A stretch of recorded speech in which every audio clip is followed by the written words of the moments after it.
Good afternoon. It's Wednesday, the 28th of June, 2023, just after 1 o'clock. Welcome to UK Column News. Your host today, myself, Brian Gerrish, and I'm delighted to be joined by David Scott, bringing us northern exposure from north of the border, and Debbie Evans, our nursing correspondent. Well, we're going to kick straight off on the subject of health. Our children, of course, the most important thing in the world, but apparently babies are not safe, Debbie. Yes, and I do want to kick off with excess deaths. And I want to remind people of a story that we have run before with regards to children. This was in the Telegraph in May, and it's suggesting that there was a baby death cluster and that children are dying of unusual infections, including babies. There was one baby death. Now, we know that the WHO has already said that myocarditis in children and babies is on the rise.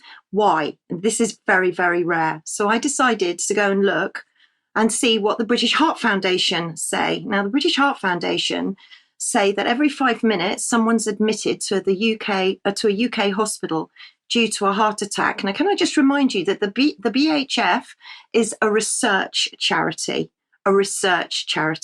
And many people have done lots of fundraising for the British Heart Foundation, marathons and coffee mornings, and they've got a whole network of charity shops as well up and down the country. So I thought I'd go and have a little look and see who was on the board of the trustees at the British Heart Foundation. And it didn't take me long to find some names that I was familiar with, including Professor Sir Munir Mohammed, who we've spoken about many times before. He is the chair of the Commission of Human Medicines, who advised the MHRA, and we see now that he has a specialist interest in cardiovascular. The rest of the trustees, if anybody wants to go and have a look, you'll recognise names from the pharmaceutical companies, biopharma companies. All of them will be familiar names to you. But let's go and have a look at what they spend their money on and how much money they get in. And you'll be shocked to know that they have had 148% rise in income. That's gone from 57 million to 142 million. So strong financial reserves. Where's all that money coming from? Is it coming from your coffee morning? Is it coming from your marathon? 410 million pounds current research portfolio. Now, I can tell you, I've been into the British Heart Foundation's research portfolio. Not one study for vaccine injuries, not one. But there is a study to extend the vaccine. So with 480 principal investigators, I wonder how many are for vaccine injuries. I suspect none. So let's go and look at the donors. Let's think big, as they say. And you can see a number of donors there, but in particular, I've marked there the Masonic Charitable Foundation, there's Moondance, and there's the Rose Trees Trust. But you can see the research grants that they're giving to the universities are huge. All of this money that you're donating appears to be going to the universities. But what else are they spending it on, the British Heart Foundation? Well, they're spending it on virtual reality. So we've got the game of life here. Now, this is meant to create a VR, virtual reality model of each individual heart. That's very reassuring to know, isn't it? And then we've got Revive R, which is this big campaign to support defibrillators being rolled out in the country pretty much everywhere. Why? But what else are the British Heart Foundation into? And it didn't take long to find that they're also roped into the sustainable goals and the sustainable progress. And they're talking about electric cars, recycling through their shops, using, getting rid of plastic bags and bringing in recycling bins. So they're even involved in the sustainable progress. And who else is involved in the British Heart Foundation? Well, there's another familiar figure, Sir Patrick Vallance. Who better than to chair the Big Beats Challenge, which has had £30 million research grant for new treatments to halt, reverse, or prevent conditions that cause sudden death. Now, let's not forget that Sir Patrick Vallance was instrumental for writing the 100-Day Mission, where everything gets rolled out very, very quickly. So I then went and looked at an article in The Guardian where it appears that health bosses are very concerned with the excess deaths and the excess numbers of heart disease that are happening now in the country. Well, who are these health bosses? So this is Dr. Sonia Babunarayan from the British Heart Foundation. So we're getting more than 500 deaths a week. People dying needlessly from heart disease, heart attacks and strokes. 96,540 extra cardiovascular related deaths since March 2020. So what's changed? Because if it's not COVID, because the next article you can see that it's apparently the British Heart Foundation are saying, well, you've got to have your vaccine. It's really safe to have your vaccine. So can they explain the vaccine? Are they doing any research into the vaccine? And if we flip to the next slide, you can see that, again, the British Heart Foundation are very troubled about all of these deaths that are taking place. But it doesn't seem to be that anybody is taking any notice of the vaccine injuries. So then moving on again to the next slide, we can see these are the reasons. Well, it's not COVID. It's not the virus, according to The Sun. It could be the NHS crisis. Or is it the virus? Well, what else could it be? Because some people are saying, no, we've decided it isn't the virus. But actually, it could be because you live near an airport. That could be the reason why you are at a higher risk of a heart attack. And if you don't live near an airport, then perhaps it's because it's a Monday. And apparently more heart attacks take place on a Monday. But what I found extremely concerning was the fact that we have been funding defibrillators all around the country for the last few years. And we've now invested another £1 million to get another 1,000 defibrillators into the community. But even more concerning is that these defibrillators are going into schools. Why? Why do schools need defibrillators? This has never been known in before. Children, young people don't have sudden cardiac arrests and suddenly collapse. And yet we see that the defibrillator agenda isn't just for secondary schools. I went and had a look at the gov.uk, and this isn't just for secondary schools.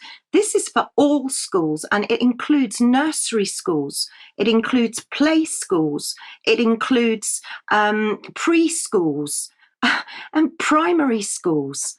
I mean, when did we need all these defibrillators in all of these schools? And these defibrillators are going to be placed near sports halls and sports venues. And I mean, I can't believe it. I can't believe that schools are each having one defibrillator. But now we found out that the secondary school program has been completed and schools don't have just one defibrillator.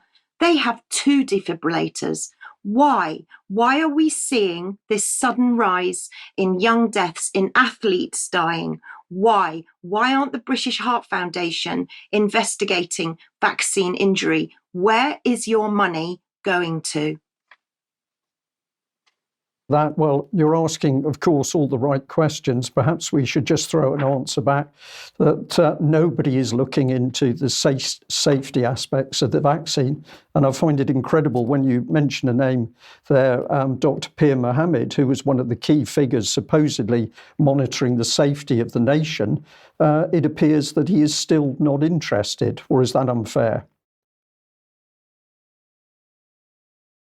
It's absolutely perfectly fair. I have contacted, as all of our regular audience will know, Professor Munir Pir Mohammed many, many times. He does not accept that the vaccine is a causal effect of all the injuries that we're seeing now, and he's pretty much shut me down. Okay, Debbie, thank you for that. Well, let's move on to the subject of Ukraine, a situation which seems to get worse every day. And let's have a little look at how the BBC is having to deal with the fact that the Ukraine counter-offensive is not making any ground. Here's the Institute for the Study of War maps, which the BBC likes using. But the only thing we've got to show us what's happening on the front are these tiny little green dots. And of course, the BBC trying to hide the fact that there's no progress. But what the public can now see is that the fighting is limited to the very, very edge of the Russian-held territory, and the minimal movement forward by the Ukrainian forces can only happen at huge cost. But the BBC really got into trouble here because they're now saying that, well, all that uncertainty surrounding President Putin's regime and a year and a half into a disastrous war, apparently for the Russians, although they are at the moment holding their ground and are not dying in the numbers of the Ukrainians. But this might feed the anxiety of those NATO countries who would prefer the war to end around the negotiating table. And of course, the BBC certainly does not want the war to end. Let's have a look at a little bit of a clip. This has come from Free Russia channel from Michael. Thank you very much for the work you're doing. Let's have a look at a little bit of his report with some really harrowing footage of what's happening to Ukrainian troops as they try and attack.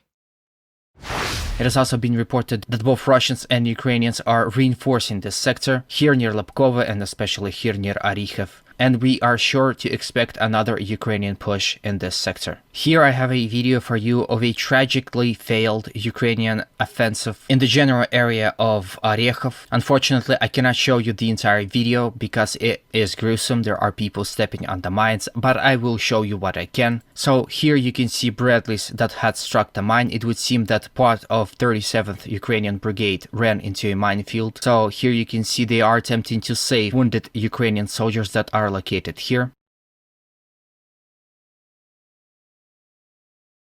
In fact, the worst part is they are still on the minefield. If you are to watch this video on your own, for which I recommend you to join my Telegram channel and see it there, there is a mine somewhere here, and when one of the soldiers will walk to assist these guys, this mine will explode into the face of this guy and blow up his leg. So here this soldier is attempting to get onto a Bradley. He is planting his gun to use as a platform and go over the mine. He knows there's a mine but not sure where exactly it is. Then the mine explodes. Again, I cannot show you the footage, but seemingly he is okay. Here from far away you can see many wounded Ukrainian soldiers, and a infantry fighting vehicle is attempting to save them. At some point there was an incendiary rounds shot in this general area. Well, really harrowing footage there, which obviously Free Russian channel didn't show. We're not going to show. But the reality is that the Ukrainian attacks go on with massive casualties because NATO and the West want those attacks to happen. And if we just have a look at this little bit of social media where somebody picking on the two US Senators, Graham and Blumenthal, these are the war hawks, and we have a little bit of video footage here where they're making a statement on what happens if it goes nuclear, basically. We're introducing a resolution today, since the Senate resolution that says that if Russia or Belarus, or a proxy of Russia, explodes a nuclear device inside of Ukraine to stop the counteroffensive or to try to break the will of the Ukrainian people, such an attack should be considered an attack on NATO itself. We're of the belief that a nuclear weapon unleashed in Ukraine would irradiate large portions of Europe where we have NATO allies. And why are we doing this? President Biden says threat of Putin using tactical nuclear weapons is real. That's like the 20th story down. So with a sense of urgency, we're urging our colleagues here to get serious about what could happen in Ukraine. Moving the tactical nuclear weapons out of Russia to Belarus was unnerving and I think very provocative. The counteroffensive is moving slowly but steadily. They're looking for a break. They will commit the forces that have been trained by the West, 6 or 8 regiments, thousands of well-trained, well-equipped forces will be put into the battle when they can exploit an opportunity.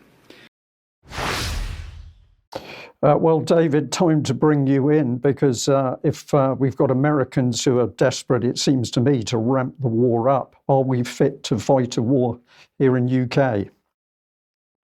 Yes, this is the subject of the recent speech at Russie by the head of the British Army. That's General Sir Patrick Sanders.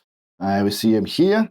So what did he have to say? Well, I'm pulling out here from the Army's own website the quotes that they thought were most outstanding. Firstly, he said that Ukrainian bravery and sacrifice is buying us time to modernize, time to train ourselves, time to ensure that we are prepared. So I suspect that's not what the Ukrainians on the front line think they're fighting for, but that seems a somewhat cynical view of the Ukrainian sacrifice. General Sir Patrick Sanders also says, he said, last year I said I was prepared to look at the structures of our army if I judged that it would make us better prepared to fight in Europe. That time is now. So we're talking about active preparations by restructuring what's left of the army for a war in Europe, a continental army. This has not been debated in Parliament. This has not been debated in the country. This is just happening. And the tone is urgent. He continues, there isn't a moment to lose. We must now take the same spirit of mobilisation, like the language here, mobilisation, and turn it towards transformation, the next steps in the reforms that started with Future Soldier. So we're going to reform our armed services. We're going to make them much more fit for the next war. We're actively preparing now. In the depths of his speech, which was reproduced on the Army website in full, he said that our armoured reconnaissance vehicles came into service in 1973, our infantry fighting vehicle Warrior in 1987, and Challenger 2 in 1998. These are rotary dial telephones in an iPhone age. So he's saying they're massively out of date. He said, first we will think and fight differently. The initiation of Project WAVO and the release of the new land operating concept are important steps. However, there's no room for conceptual complacency. We must keep refining our theory of victory. This is obviously referring to internal discussions that are not really part of the public or political dialogue, and I think they should be. Those of you sceptical as to whether we can do this, I recommend you go to Warminster and see the Army's Experimental and Trials Group. You will witness the future of British land warfare, so we'll have to do some of that. I did go looking for Project WAVO on the Army's website. Didn't go very well. There was a link, but the Army's very sorry. They can't seem to find that page. I managed to find a little bit of description of what Project WAVO was. It will define how the Army best helps the nation win in competition and conflict. Competition and conflicts. This is hybrid warfare. Everything now seems to be war. We're now using the Army in competition with other nations, which is an interesting idea. Operating at the heart of integrated joint coalition and multi-domain effort. So it's all about integrating it with other nations. So that does imply giving up sovereignty. No discussion of that. So that's where the British Army is just now, Brian. The word obscene quite a bit in recent news, and I find the idea that you want those Ukrainian troops to die on the front line to buy us time to get our military in order, when in fact it's been our own government and the top tiers of the military which have destroyed it over the years. But let's sacrifice a few more Ukrainian lives. Well, back on the subject of Ukraine itself, let's just have a look at this little video clip. We'll bring it up on screen. I'll have to just talk a little bit as it plays. Hopefully it is going to play. But Lukashenko, Belarus president here, this was taken over a year ago, but he's shut down NGOs. And the BBC reporter interviewing him is clearly getting quite upset because, as he is saying, we've destroyed all your little structures, your NGOs that you've been paying for. We didn't touch the ones that were working for the good of the people of Belarus, but we've got rid of the others. They're all going to be liquidated. Now, liquidated was the term used in the translation, but what he's saying is you smashed everything up here. So if we haven't liquidated them, those Western NGOs already, will do so in the near future. Now, why is all of this so important, what this man was saying and the reason he was so angry? Well, we're back on the West's subversion of Ukraine. And what do we need to remind ourselves? Let's have a look at the video clip of Victoria Nuland talking and praising herself and others for the work they did in those early days in Ukraine. Let's see how. And U.S. advisors serve in almost a dozen Ukrainian ministries and localities, helping to deliver services, eliminate fraud and abuse, improve tax collection, and modernize Ukrainian institutions. With U.S. help, newly vetted and trained police officers are patrolling the streets of 18 Ukrainian cities. In courtrooms across Ukraine, free legal aid attorneys funded by the U.S. have won 2/3 of all the acquittals in the countries. Treasury and State Department advisors have helped Ukraine shutter over 60 failed banks and protected the assets of depositors. And since there can be no reform in Ukraine without security, over $266 million of our support has been in the security sector, training 1,200 soldiers and 750 Ukrainian National Guard personnel, and supplying life-saving gear. In FY16, we are continuing that training and equipment of more of Ukraine's border guards, military, and Coast Guard.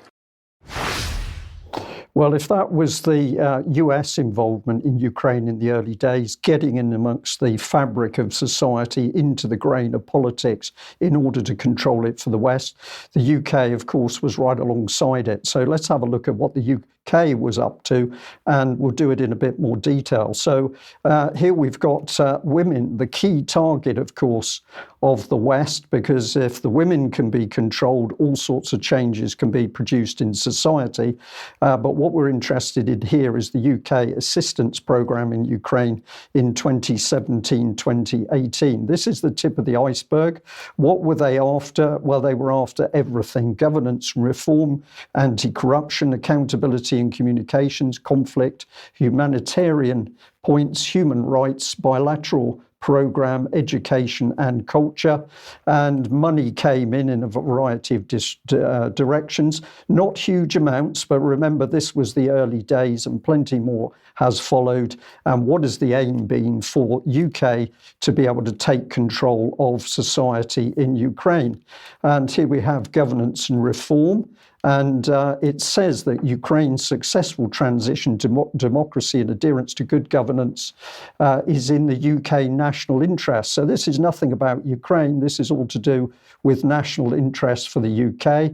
And if we dig into the people they're using to put this in place, we've got global partners. And if we look at the background to this man, he's involved in behavioural change. So this is the applied political psychology. If we go into a different direction, establishing an intellectual property court for Ukraine. We've got Queen Mary University here of London. We don't know what the involvement is, but just fascinating that they are now looking, presumably, to control intellectual property. We've got this one here, which is public financial management.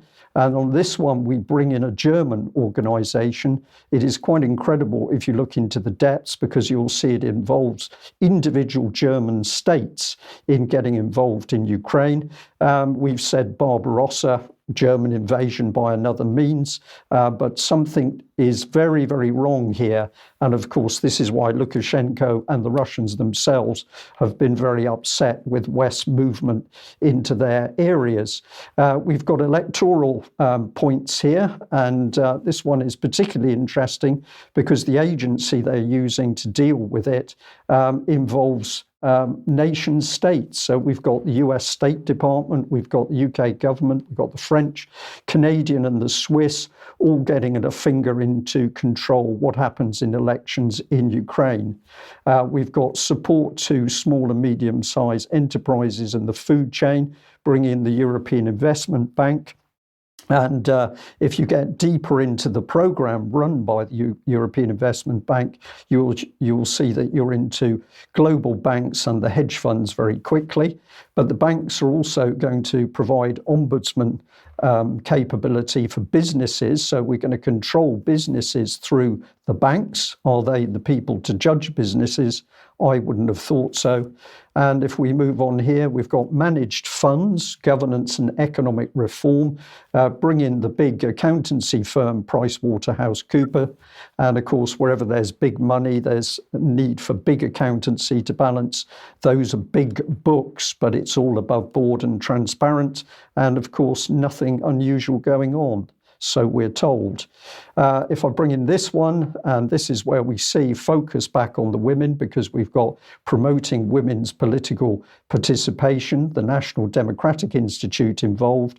If you take a look at that, and I'm going to encourage our audience to do that, you'll find that very, very quickly you're into very high level US government operatives, and not only are they working through the US government, they're working with ambassadors from many other countries. So essentially, we want what we're looking at is rules-based democracy, using women as social change agents to take control in Ukraine. And here we've got another one. This is the EU advisory mission running this one. But this is about security sector reform in Ukraine. And note that very quickly we are targeting women. We've got the women in the paramilitary uniforms, and this is all part of the same agenda. Last one, difficult to see. It's the invisible battalion. And if we pop this quote up, we get the meat of it. A sociological survey conducted by the Invisible Battalion team in late 2015 uncovered that outdated legislation allowed women to hold administrative positions such as signals, cooks, tailors, and such. But thanks to the research of the unit, the list of combat positions for women was expanded. So what was the agenda? To get women out of the home. We don't want them doing anything wonderful with families. We want them on the battlefield fighting. And we only have to go one step further, and we come into open democracy, praising the work of this invisible battalion. So pretty obvious what's actually going on there. And then, of course, the key agenda, LGBTI, that is to be pushed home in Ukraine by the National Democratic Institute again. And we've also got the Swedish International Development Corporation pushing this. So LGTB is a key part now of the West drive in taking control of Ukraine. And it didn't take me very long to have a look into this to see that LGBT expertise and initiative was going to include very specialized medical expertise in sex change operations. David, it's pretty obvious that the West has taken control of Ukraine. Ukraine doesn't speak for itself anymore. It's a vassal state. But luckily, there are people at least now standing up to say, no more war. Well, yes, this takes us to Saturday and Edinburgh on the green outside Holyrood Parliament. This was the rally we were advertising last week, Rally for Peace and Freedom. So speaking there, as well as ourselves, was David Clues, Peter Ford, Lon Wilson, Colin Buchanan, and Alex Pearce. Speakers were excellent, and we've got a few clips of our contributions. First, we have Mike being interviewed by We the People North East. Do you feel that the world's forgotten biology, or is it going insane? I think the world is going insane, yes.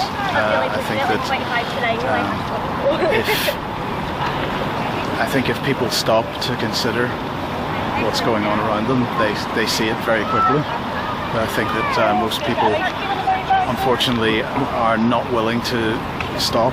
They're caught in a hamster wheel of chasing their mortgage payments and so on, and they therefore don't have time. Now, of course, that may just be an excuse. It may be that they just don't want to think about some of these issues because they're scary, or they're too scary, or they're just things they don't like.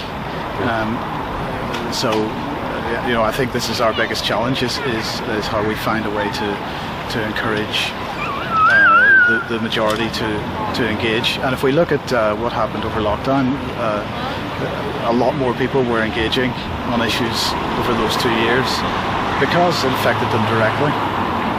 So, you know, we might see that as you know, ultra low emission zones get rolled out, as 15-minute cities get rolled out, we might see a lot of those people that were active during COVID and sort of drifted away. In the meantime, we might see a lot of those people coming back, but that's not enough. We need to get Middle England, I hate that phrase, but you know what I'm talking about. We need to get the majority of people active.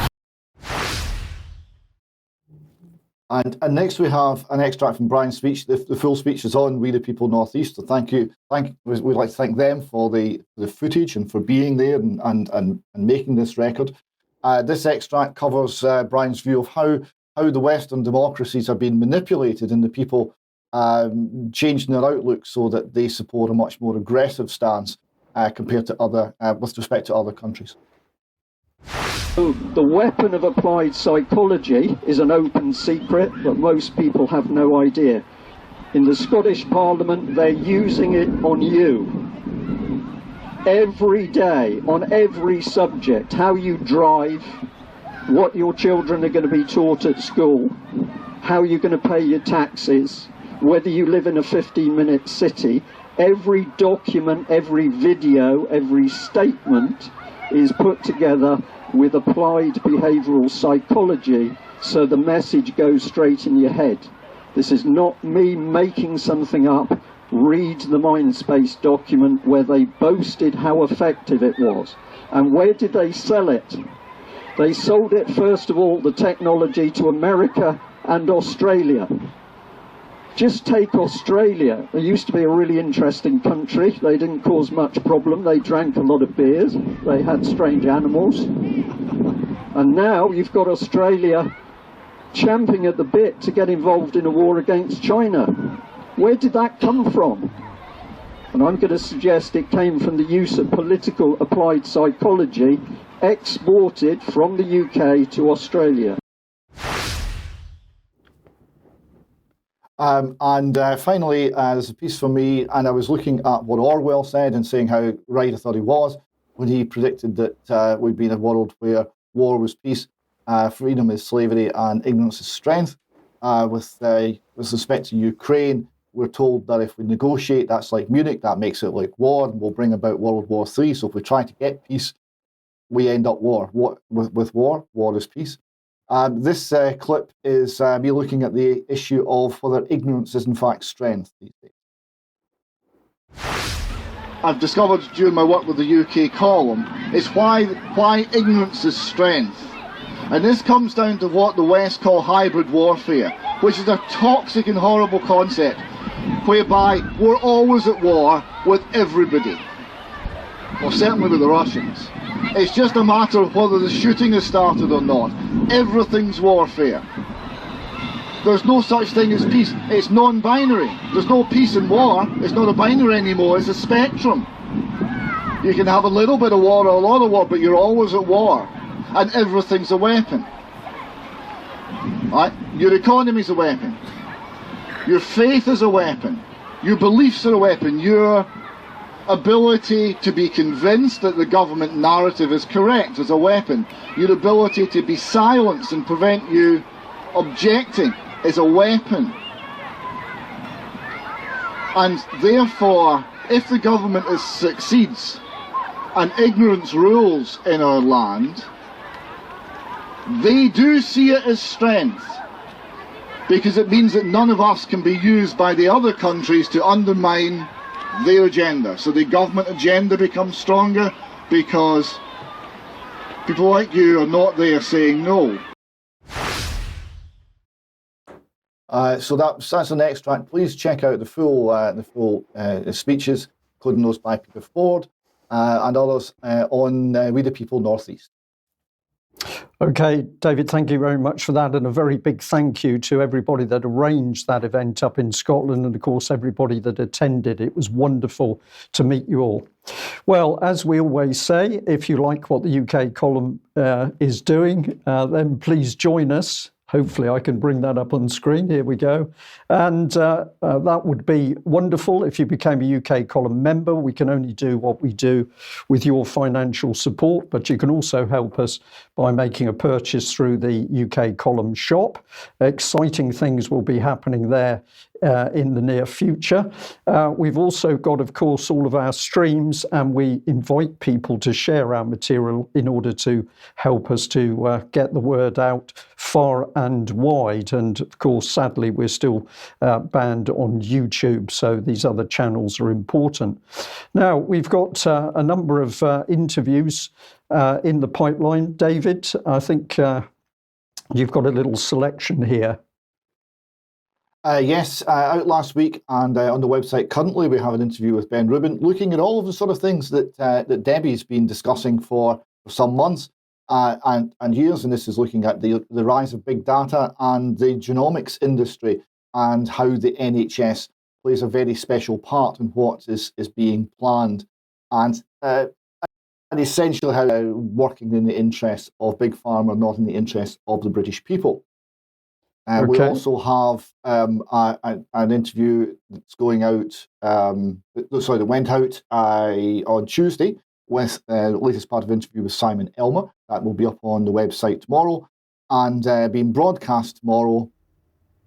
We have a fascinating interview with the very wonderful Lily Tang Williams, who grew up under Chairman Mao, fled to America, and her story and her insights into totalitarianism are absolutely fascinating. That was an interview we did a little while ago in Edinburgh as she was briefly in the country. So it was lovely to meet her, and I hope you'll enjoy that interview. It gives a very unique perspective. Okay, thank you for that, David. And I'll say with Lily Tang, this was important to us because we felt we needed a greater understanding of what's happening in China.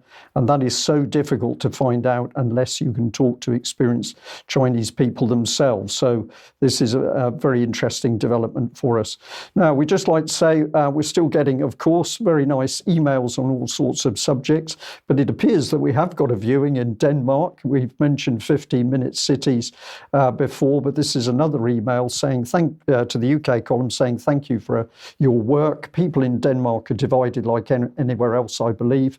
The government are making life outside the cities much harder through new taxes, making small farms and shops close, and tightening the rules and the economy for the communer, making schools and daycare facilities close. More people are waking up, but slowly and too few. Mainstream media is bought and silent. UN goals are being pushed everywhere in buses, trains, schools, libraries, and other public spaces. Vaccines are even promoted at the school dentists where children go to the dentist. Prices are rising in Denmark, and a lot have doubled in price since 2020. But I think more and more people are coming together in little groups, but nothing organised, as we believe we're faced with controlled opposition, and fake groups are splitting people apart. I know more people are stockpiling and preparing for self-sufficiency and off-grid matters. Keep up your good work. Well, thank you very much to our audience in Denmark for sending that through. And I'll also just give a little advert here for Debbie Evans' blog, which, as you know, is up on the website. Debbie, do you want to say anything about this very briefly? Oh, yes. Antimicrobial resistance this week, sperm, and are you ready to take your crapsule or drink your fecal milkshake? More on Extra 2. And if people are shocked by what you've just said, this is the harsh reality, and it's our job to report it and warn the UK public what's really happening. But David, let's bring you back. What's happening in matters to do with the economy? Well, one sort of crapshow to another. We've got Christine Lagarde. Roll the tape.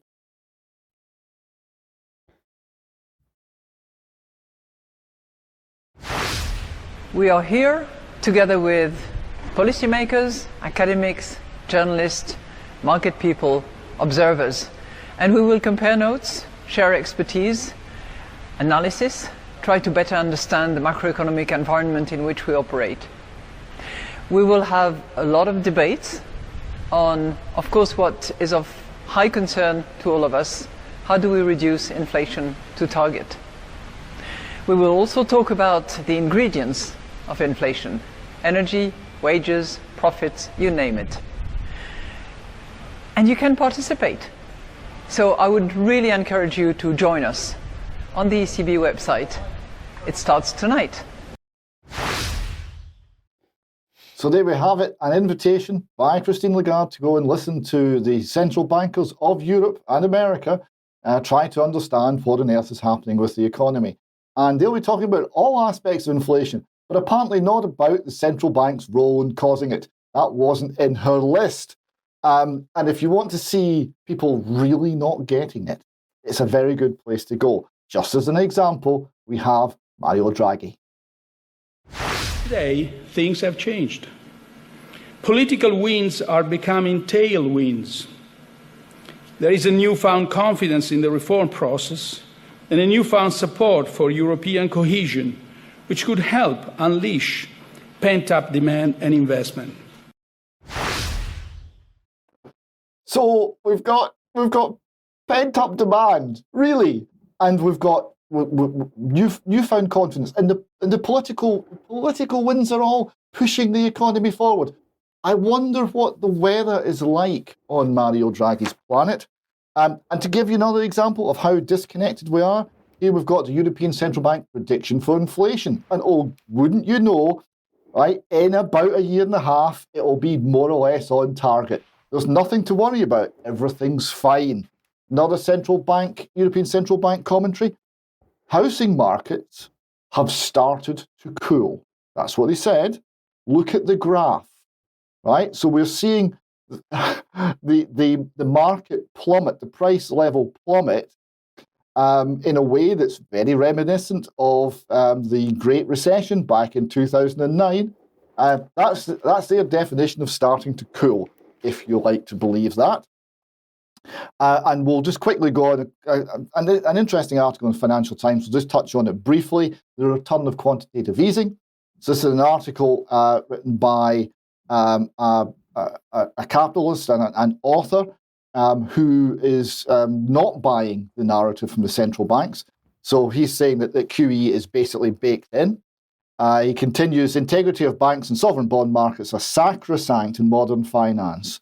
Led by the Federal Reserve, central banks have just injected substantial cash into money markets over recent months to bail out flaky banks. The idea that the banks in the sovereign bond markets are sacrosanct, not the people, that's absolutely vital. You have to understand that. And he continues, in a world of excessive debt, large central bank balance sheets are a necessity. So forget quantitative tightening. Easing is coming back. And he talks also about the United States Treasury thinking about buybacks and other unconventional policy twists. And then he lays this little fact on us. We estimate that a whopping 7 in every $8 changing hands in world finance markets are now being used to refinance existing debts. An increasing share of the $1 left over for new financing is to fund swelling government deficits. So actually, we've got massive debt and a shortage of credit for anything actually useful. This chart here, Nick, shows that there's been several attempts to actually reduce the Fed's balance sheet, but it hasn't worked. And basically, they've done nothing on that for about a year now in net. And he said that there's not many alternatives to QE because the taxpayer is already squeezed dry. So he concludes, how about domestic US households and pension funds? The trouble here is that higher interest rates may be required to entice them into bonds. When the threat of inflation looms large, but higher interest rates boost the fiscal deficit, requiring still larger amounts of debt, compounding the problem. As a joke in Ireland, if you want to travel to Dublin, don't start from here. So this is introducing, I think, an entirely appropriate note of comedy to the whole thing. This is international finance. It is on the brink of collapse. We will watch it very closely. Okay, David, thank you for that. Well, I'll just add to that I took a little look at the Bank of England, as I like to do. Of course, Mike has already talked about the digital pound and the fact that there's the opportunity for people to comment. The deadline is the 30th of June. It was extended, so you can get on the site and have a look at it. But as I dug into it, I found all sorts of other people involved with what was going on, UK Finance and Innovate Finance. Haven't got time to talk to you about that at the moment, but I did stumble about this wonderful little document for the Monetary Policy Committee for the Bank of England, Communications Guidance for MPC Members. It says that the MPC has a responsibility within the bank for formulating monetary policy. So we know we're on the right lines here, but have a look at this. Secrecy. Members must not make statements that might give clues to the developments in monetary analysis that have not been disclosed or that might confuse or mislead the public about monetary policy. So we're too thick to understand it, but they've got a nice little system here that if you you play the game and keep your mouth shut, keep that secrecy going, then the payment for keeping secret is extended for the time that for a period of time after you leave. So I just wanted to throw that in there, David. We've got people making this policy. It's all secret. And of course, the public, well, you're just not bright enough to understand what we bankers are doing. We'll dig deeper another time. But Debbie, let's bring you back. And I think you're on the subject of COVID inquiry. Yeah, well, yesterday, of course, most people will know that Matt Hancock made his appearance at Module 1, which was preparedness of the COVID inquiry, and lots of excuses came out, as I'm sure you'll see in a minute. But a massive shout out for the Yellow Boards, who did an incredible job. They really did an amazing job. And, you know, Abby Roberts, comedian, was arrested for swearing and was detained all night. But we're very relieved to know that she's been released this morning. But please check Twitter, Yellow Boards, and please show her as much support as you possibly can. So just very quickly, let's just remind ourselves of a very emotional Matt Hancock back during lockdown. Just simple words there, reacting it. You're quite emotional by that. Well, it's just, it's been such a tough year for so many people. And there's William Shakespeare putting it so simply for everybody that, we can get on with our lives. And there's still a few months to go. I've still got this worry that we can't blow it now, Piers. We've still got to get the vaccine to millions of people, and so we've got to keep sticking by the rules. But it's just, there's so much work gone into this, and I'm really, really, it makes you proud to be British. He's laughing at us, Debbie. He's laughing at the public. Yes, he is. So that was the emotional Matt Hancock, who seems to have lost his emotions. Let's see a little bit of his performance, and I say performance, at yesterday's inquiry. And if I may say so, I am profoundly sorry for the impact that had. I'm profoundly sorry for each death that has occurred. And I also understand why, for some, it will be hard to take that apology from me. I understand that. I get it. But it is honest and heartfelt, and I'm not very good at talking about my emotions and how I feel, but that is honest and true, and all I can do is ensure that this inquiry gets to the bottom of it, and that for the future we learn the right lessons so that we stop a pandemic in its tracks much, much earlier, and that we have the systems in place ready to do that, because I'm worried that they're being dismantled as we speak. Well, we'll come to that in a moment, Mr. Hancock. So basically, he was saying there that he wanted lockdowns earlier, and basically it should become a part of normal life. Do you accept his apology? I don't. I certainly don't. What I think is we need mechanisms in place to stop him in his tracks. That would be the safest thing for this country to do. And perhaps we could start with his constituency to see what could be done there. Well, we're just going to do a little bit more on the subject of, it's to do with medicine really, but it's back with Ukraine. But have a look at what's going on here. This is on the back of a lot of work that Debbie has done, looking at Ukraine and what's been happening with the biotech biotech industry, Freudian slip there. Of course, a lot of stuff going on around the war itself. We've got Ukraine being a test bed for Western weapons and battlefield innovation. So the longer it goes on, the more Ukrainians die, the more the West can supposedly improve its own military system. So there's lots of areas to this. We've got another report here, exclusive. Battlefield communications startup eyes Ukraine as a test bed. Let's get into this war because we can produce more gear and make more sales and make more profit. We've got Politico here talking about Ukraine becoming a test bed for cyber weaponry. So I think we can see very clearly what's happening. Debbie's mentioned this one before, Ukraine creating a DARPA-like defense research agency. And also the West is in with Ukraine or Boronprom, which is their military industrial provider. So the West has got in here to make sure that we can help reform this big military enterprise and no doubt control it. We've got another agency called NATO, which is creating a new ecosystem in amongst that. And if we have a look at the mission, it says that our vision is a Ukrainian defense and security sector that is effective, accountable, and far less susceptible to corruption.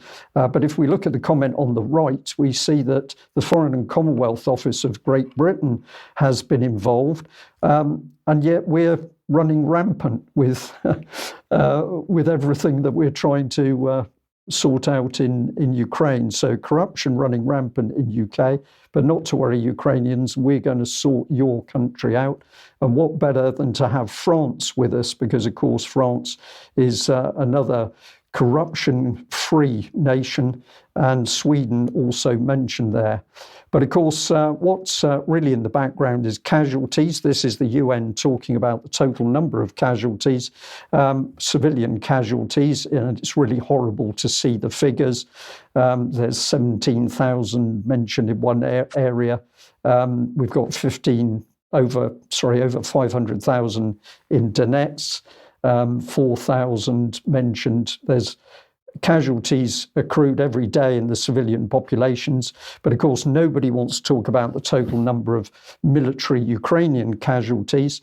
I'm putting 300,000 up again to at least give some focus. But what is good about military casualties? Well, you don't want the killed in action because bodies are no good. What you want is the damaged bodies. You want people missing arms and legs and hands, because that allows the biotech industry to come in. And here's a Virgin advert: superhumans helping injured Ukrainians. So the prosthetics industry, the reconstructive surgery industry, rehabilitation, PTSD, this is all a vast money maker if you're in the right industry, and the reports here tell us about it all, including that the First Lady of Ukraine is involved. We've got Jean Olwang, the founding CEO of Virgin Unite. We've also got the Not Impossible Labs. We've got Mick Eberling, rock musician Sting, and film director Trudy Styler. So this is all big bucks, big industry, and the BBC is in on it as well. Because we've got Ukraine war here. I'm going back to the front line with my bionic arm. So, David, I can't see your face at the moment. Let's bring you on screen. How horrible does it have to get that the West runs the war, creates the casualties, and then makes more money off the fact that they're strapping bionic arms so men can go to the front and presumably die? Well, as Smedley, the general in the United States Marines, said, war is a racket. And we're certainly seeing that here. Okay. Well, I think this takes us on to matters to do with Glasgow. What's been happening? So we've got here, this is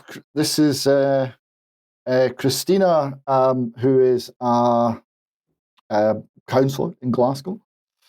She's part of the Scottish National Party, and she put forward a resolution to the council in the fine city of Glasgow, which reads, Council celebrates the fact that in 2021, Scotland was the first country in the world to agree to embed lesbian, gay, bisexual and transgender inclusive education across the school curriculum, and notes there's a national expectation that local authorities ensure that all schools are delivering LGBT inclusive education for their learners. Council agrees that LGBT inclusive education contributes to how all young people see themselves, their families and the world around them, and further agrees that this learning should be meaningful, relevant and part of ordinary learning rather than exceptional, siphoned off into a particular calendar months or one-off occasions. So what she's saying here, she's celebrating, she is applauding the fact that a form of education which is an attack on the family. We've followed the roots of it, is being rolled out across the curriculum. So there's no way for parents to avoid it. There's no way for parents to take their children out of this. And the purpose of the education is to change how young people see themselves and their families and the wider world. It is manipulation of how people think. It's indoctrination, not education. And she's boasting about it. It gets worse. We have here Bailey Elaine Gallagher of the Scottish Green Party. She also had a contribution to the council meeting. This council welcomes Pride Month. Recognises that Pride is the anniversary of the Stonewall riots, the result of police oppression and injustice against LGBTQ plus people, in particular drag queens and other gender non-conforming people. I think that's rubbish. My understanding of the history of it is not that. As such, the council recognises that Pride is a protest against continuing injustice. Again, where's the injustice? She doesn't say. The council recognises that the growing evidence that anti-drag queen and anti-LGBTQ plus sentiment is the result of a small right-wing minority, not the general populace. So you're a Nazi if you don't want sexualised content being delivered by drag queens to your small children in libraries, apparently. Council recognises that sentiment is equivalent to the sentiment that resulted in Section 28 and caused severe harm, and has become equivalent in some instances to a genocidal threat against trans people. This just hugely overblown language. It's unbelievable. This is in the Glasgow Council chamber. The council also recognises the expanding threat to women's rights that anti-trans sentiment presents, with cisgender women, not sure what those are, but she obviously knows, now being victimised for wearing trousers or otherwise not appearing sufficiently female. That's not happening. That's nonsense. These people are not based on reality. They're in a completely different world. They've been, you would say, reframed. Now, people who have not been reframed. Scottish Family Party went along very bravely to the Pride March in Edinburgh on Saturday, and they took a placard, and there was a lot of shouting and abuse and swearing at them and pushing and shoving because he was holding up this placard. What did the placard say? It said, statistically, children brought up by their natural parents do best. Something that is manifestly true, provable by statistical analysis, and not to be seen at Pride March because we don't do truth. Yeah, and I'm just going to add in here, David, what you've described to us. This is part of the attack which has gone on to come through the system, politics, communities, families in UK. Now we're seeing the same tools being driven into Ukrainian society, but ultimately, for anybody who's gay out there and they think that we're heading into a utopia world where everything is going to be okay, that's not what's coming, because of course we don't want any form of man or woman existing in any normal form. We are seeing the bio side and the biotechnology coming, so it's very much darker, and people really need to consider it. Now, David, you've got a section to end on here to do with Phonethi House and an update. Yes, I was very pleased to join the ladies, the Phonethi girls, on a visit to Phonethi House in Angus. I've got a couple of photographs here that show the nature of the house.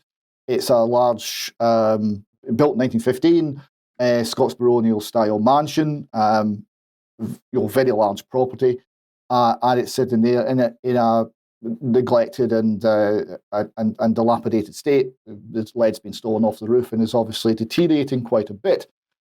We have here a very poignant photograph from the grounds. This is a swing that was in use during the 30 years when the building was used as a residential school, and somewhat Chernobyl-like. It sits here amongst the woods, slowly rusting, as a little memory to all the children that have been there over the years. And later, when the ladies came, they pinned several messages to the front door of the property, and we have just one here. He said, age 8 and 9 years, my sister and me came here the first day it opened. The abuse started from that day onwards, 1961 to 1990, 30 years of hell. And this is exactly correct. And this is why Fernetti is very important and very special, and that we need a proper, full investigation and openness regarding it. The Fernetti girls need to know all of the information that's available. They need to know what, they need to know why, and they need full cooperation from government, police, Crown Office, city councils, and all the rest of them in order to give them that information, that knowledge, and hopefully some peace, which will arise from a recognition of what they've suffered. David, thank you very much. You and the Fernetti team are doing a great job, and we can see some interesting responses from the Scottish Government. More on that in future UK Column News editions. Meanwhile, let's end on a couple of images. Debbie, I'm going to bring you on screen. Tell us what you've got.